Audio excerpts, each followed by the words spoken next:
এই জুলাইয়ের আমরা এই কমিটির সাথে জড়িত হয়েছি। তাদের উপরে আইসা তারা অ্যাটাক করছে। আপনারা এটা খুঁজে বের করেন কারা দালাল। সেই দালালের কোনো জায়গা এনসিপিতে নাই। দালালদেরকে, জুলাই ব্যবসায়ীদেরকে এনসিপি ওন করে না। যারা সন্ত্রাসী কর্মকাণ্ড চালিয়েছে আজকে সাধারণ মানুষের উপর, এবং যারা সন্ত্রাসী কর্মকাণ্ড চালিয়েছে জুলাই শহীদদের পরিবারের উপর, তাদেরকে এনসিপি কোনোভাবেই ওন করে না। তার তৃণমূলকে মূল্যায়ন করে না, সেই নেত্রীর অধীনে রাজনীতি হয় না। যেই নেত্রী সেন্ট্রাল থেকে 55 লক্ষ টাকাই না, এই তার ওই নির্বাচনের ব্যয়টা এই মাঠে খরচ করে না, ওই টাকা মায়ের রাখা, সেই নেত্রীর অধীনে রাজনীতি হয় না। সে একা কীভাবে সাহস পারবে?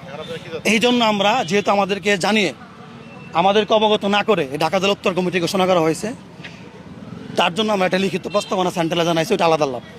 আজকে এখানে আসার উদ্দেশ্যটা ছিল একটাই, যে আমাদের ধামরাই থানার একটা কমিটি আছে, কমিটির অধীনে একটা কার্যালয় আছে। সেই কার্যালয়ে বসে আমরা সাংগঠনিক কার্যক্রম করি। সেই কার্যালয়কে ডাইভার্ট করে নতুন করে ধামরাই উপজেলার কার্যালয় এখানে স্থাপন করার একটা কুচক্র মহল চেষ্টা করতেছে। এটাকে প্রতিহত করার জন্য এখানে আসছিলাম।